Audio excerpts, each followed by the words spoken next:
Thank you, Caleb. It can be argued that one of the single most exciting moments in the history of the Marvel Cinematic Universe came via the release of a trailer in 2016. Shortly after Valentine's Day, the second trailer for Captain America: Civil War, the 13th film of the Marvel Cinematic Universe and the start of Phase 3, was released on the internet and was viewed a staggering 95 million times in the space of 24 hours. Such vast viewing figures was not only testament to the ballooning popularity of the Marvel Cinematic Universe, but more specifically to what happened in the last 5 seconds, where Captain America is abruptly relieved of his shield by a web shot by none other than Spider-Man, who introduces himself amidst the internecine conflict of the Avengers, and by extension to the MCU's vast global audience, with a charmingly meek, "Hey, everyone." Spider-Man's entry into Phase 3 constituted a seismic shift, not least in the way that it significantly eroded a fundamental aspect of the MCU up to that point. The Marvel Cinematic Universe is not the same as the Marvel Universe, and that some of Marvel's biggest and most iconic characters were conspicuously missing from the MCU's grand tapestry. This obviously was down to the vagaries of screen-based rights for various characters being owned by other studios. Spider-Man by Sony, X-Men and the Fantastic Four by Fox, Blade by Warner Brothers, a number of which had been active and very successful franchises in the years prior to the birth of the Marvel Cinematic Universe. In February 2015, Marvel Studios and Sony reached a deal to share the film rights for Spider-Man, integrating the character into the established MCU, while allowing the latter studio to have its own major Spider success with the truly beguiling Spider-Verse animated features. Now, one of the MCU's most pleasing hallmarks is how its leading characters were bestowed filmic origin stories that showed strong fealty to the comic source material, while being suitably situated in the 21st century. In superhero narratives, the origin story has an all-important role to play, and is often regarded as one of the most stronger elements of any superhero character. However, Spider-Man, a character that arguably has the most iconic and most resonant origin stories of any Marvel character, was not afforded this via an introductory film. However, it can be argued that this was unnecessary and potentially redundant, as Spider-Man was already a very well-known quantity in cinema via the prior Sony-led franchise installments, with the origin story already having been told in Sam Raimi's seminal Spider-Man from 2002, and Marc Webb's The Amazing Spider-Man from 2012, in both cases done very faithfully. Writing about the dynamics of the origin story within superhero fiction, Federico Pagello observes that the origin story remains the only real narrative in the superhero fiction. However, there is innate scope for malleability, given that, quote, the origin story does not simply support the allegedly immutable world through its many iterations. It represents a constantly moving past, which has the function to support a permanently transforming present. Such malleability, of course, is a delicate process in the adaptation to film. In the first Tim Burton Batman movie, released in 1989, there is a fundamental and controversial alteration to Batman's origin insofar that Bruce Wayne's parents are not murdered by a low-level criminal during a common mugging, the hero born out of a senseless tragedy, but are instead killed by gangster Jack Napier, who eventually becomes the Joker, thereby creating a toxic interdependency between hero and villain, both responsible for the creation of each other's dark alter ego. In Burton's film, this choice creatively was a neat narrative convenience, but fundamentally undermines a core dynamic of Batman. Spider-Man, therefore, is introduced into the Marvel Cinematic Universe in Captain America: Civil War in media res, and as an interlude to the Avengers internecine conflict, where the teenage Peter Parker returns to his home in Queens, New York, where he lives with his Aunt May, to find a most unexpected visitor in Tony Stark, ostensibly there to discuss a prestigious scholarship, but actually there to recruit the nascent superhero, then in the earliest makeshift days of his crime fighting, to his cause. Their amusingly weighted conversation reveals that Parker has been bitten by a radioactive spider, his senses dialed up to 11, but crucially, there is no mention of the death of Uncle Ben. Impressed with his mad skills and his scientific prowess, Stark decrees that Parker is in dire need of an upgrade, systemic, top to bottom, 100-point restoration. That's why I'm here. thereby setting the stage for a striking deviation of Spider-Man's origin, in which Tony Stark and Iron Man is a technological patron to Peter Parker. This patronage is focused on the provision of the superhero costume, which Peter Coogan noted as being the element of identity central to the superhero. The acquisition of the superhero costume, according to Downey and Graydon, is a pivotal moment in the emergence of the superhero. Although he may have acquired his powers previously, as Peter Parker had, it is at the moment that he dons the costume for the first time and hence adopts the superhero identity that the hero becomes a superhero. Certainly, the costume that the audience sees in the European set third act showdown of Civil War fulsomely emblematizes Spider-Man's heroic identity. But it is not until Spider-Man's next appearance in the character's first solo MCU outing, Homecoming, in 2017, that the extent of Stark's patronage becomes clear. The costume bestowed to Parker by Stark is clearly Iron Man adjacent, richly infused with technological capabilities both familiar, the HUD, the heads-up display, and the AI control persona, and new ones calibrated to Spider-Man, the underarm web wings, very familiar to the readers of the comics, the chest emblem drone, aka Droney, the 597 forms of web shots, and significantly less flashy but unquestionably convenient, the instant drying facility. Writing about Tony Stark's relationship with the Iron Man armor, Downey and Graydon noted that once a costume is established as a representation of a certain set of values and abilities, the superhero can become more attached to the costume than its wearer. In the case of Iron Man, identity is more bound up in the costume than with any other superhero. Indeed, Iron Man is not a man, but an augmentation. With this in mind, there are clear implications for Spider-Man, whose costume traditionally was, above and beyond representing him as a superhero, was chiefly about the preservation of his secret identity, and by extension, protection of his nearest and dearest.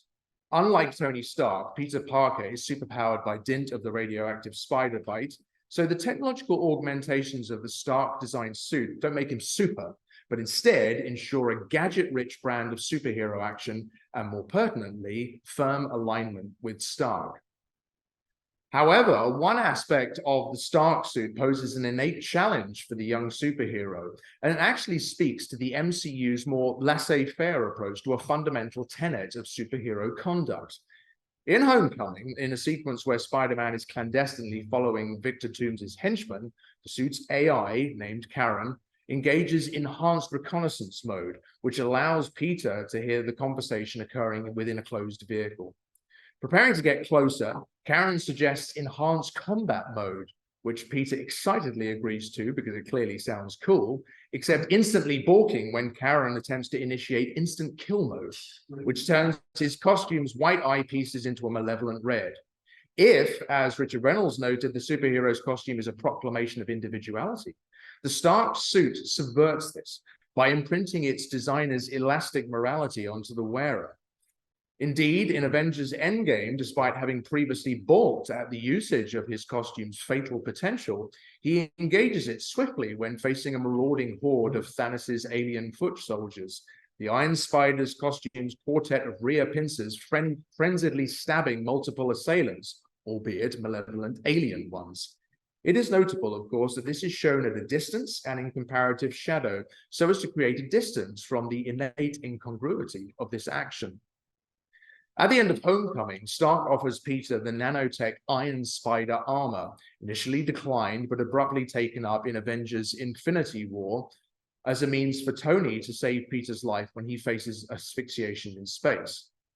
While the original Stark suit allows Peter Parker to become a legitimate superhero, able to operate in the same global arena as other core MCU heroes, the significant upgrade to the nanotech Iron Spider armor not only represents Spider-Man's graduation to the Avengers and is operating on a cosmic scale. More crucially, the name and design of the suit is a conscious act of hybridity that innately suggests a direct lineage between Tony Stark and Peter Parker, post-Endgame, a physical memorialization of both Stark's technological brilliance and heroic endeavors. Stark's technological patronage and superheroic mentorship of Peter Parker is clearly underscored by Parker's view of Stark as a father figure and Stark's view of Peter as a way of easing the unresolved tensions of his relationship with his illustrious father, Howard. Exemplified in Homecoming, when Tony's complimenting of Peter on his successful heroism in Washington, D.C., is followed by, "My dad never really gave me a lot of support, and I'm just trying to break the cycle of shame." In the wake of Tony's death in Avengers Endgame, the Iron Spider suit is a painful reminder of the loss of his mentor, and so left at home as he embarks on his European trip, but taken up once more again in No Way Home, when the nanotechnology allows him to effectively subdue the multiversal Dr. Octopus, also allowing him to embody a memorialization of sorts to his fallen mentor. Within the MCU, the origin of Spider-Man has been significantly elongated to encompass no less than 6 films, with the character refracted through the lens of Iron Man, the latter cast as a superheroic father figure mentoring the young hero by technologically enabling him to enact his heroism at the highest levels. In terms of the broader MCU, this approach allowed for the character of Spider-Man to be explicitly positioned to be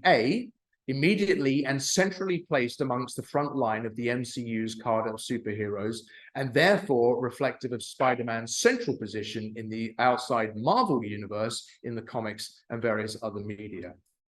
B, Spider-Man is able to function cosmically alongside the Avengers per the narrative demands of Phase 3 of the Infinity Saga, and C, be a superheroic representation of Stark's legacy and therefore be a potential heir apparent. However, while this representation of Spider-Man demonstrates due malleability of his iconic origin story, one which compellingly underscores the climactic phase of the Infinity Saga, it is crucial that said version of the origin still encompasses its most potent element, the centrifuge of tragic loss that singularly drives Spider-Man's superheroic existence.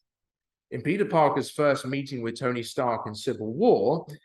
Peter says that when you can do the things that I can, but you don't, and then the bad things happen, they happen because of you, which is oblique enough in phrasing to suggest a keen awareness of personal responsibility, as opposed to a direct response to personal bereavement. Given that Uncle Ben is not directly mentioned in any of Spider-Man's MCU appearances prior to No Way Home, the placement of Aunt May, Marisa Tomei, as Peter's moral guide allows her to be the one who utters the immortal line, "With great power, there must also be great responsibility," to Peter, before succumbing to her wounds from the Green Goblin. With this, Peter finally reaches the traditional endpoint of the origin story, in which the adventures of a superhero will be guided by the infinite debt of trying to make amends for the death that his chosen life path has caused. Although it must be noted that it is Stark's right-hand man, Happy Hogan, who quietly but powerfully reinforces the reason for Peter to carry on, representing those moral values embodied by May. No matter the length of the alternate route of the origin story, it must end up in a place that provides the superhero with their innate qualities of heroism and a raison d'etre that is both signature and iconic. In this Marvel Cinematic Universe's rendering of Spider-Man's origin story, this particular Peter Parker learns to become a superhero in the midst of a turbulent adolescence, bolstered by a privileged relationship with the superhero father figure in Tony Stark, and a nurturing relationship with a moral mother figure, Aunt May. In his construction of the first stage definition of the superhero genre in '92, Richard Reynolds noted that the superhero is marked out from society. He often reaches maturity without having a relationship with his parents. In this instance, Peter Parker's relationship with these surrogate parents see him to the cusp of adulthood, providing him with values that allow him to effectively embrace an adulthood of great responsibility.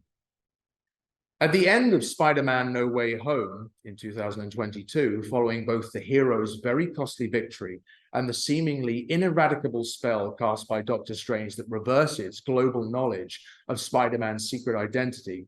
Peter Parker finds himself in humble circumstances that are far more in line with the character's traditional origin story, living alone in New York City, isolated, self-sufficient, and resuming his superhero endeavors very firmly a neighborhood Spider-Man again. In the film's closing moments, we see a reinvested Spider-Man taking to the snowy rooftops of the city in a new, notably homemade costume The design of this new costume, strongly harking back to the original Steve Ditko version that accepted the comics 6 decades ago, is clearly indebted to the pair of multiversal counterpart Spider-Men, aka Peter 2 and Peter 3, or more strictly, Tom Holland's cinematic predecessors, with whom he shared his latest adventure, and with whom were both subject to the classical origin that Peter 1 is now firmly aligned to. However, in the brief glimpse that we get of this new costume, it was noted by some fans that the shiny blue aspects prompted thoughts of a very specific comics incarnation of Spider-Man that was published around the time of the release of Civil War. Part of an all-new, all-different rebrand of Marvel's signature characters, the worldwide storyline saw Peter Parker recast from scientist to industrialist, leading the global technology conglomerate Parker Industries, which provides a superheroic alter ego with a nanotech-infused costume, alongside all manner of technological wonders to aid what is now a global crime-fighting mission. Sound familiar? It's all fun supposition, of course, yet in a grand interconnected narrative that's well known for delighting its fans with a teeming and teasing multitude of intertextual references to the source material, and demanding that its main characters are always drawn back together to face the biggest threats. Who's to say that the subtle hint has not been seeded towards Peter Parker's future at the very center of the MCU, an adult hero driven by tragic loss, but with Mr. Stark's legacy allowing him to be the hero the MCU needs him to be. Thank you very much for your kind attention. I very much hope you enjoyed it.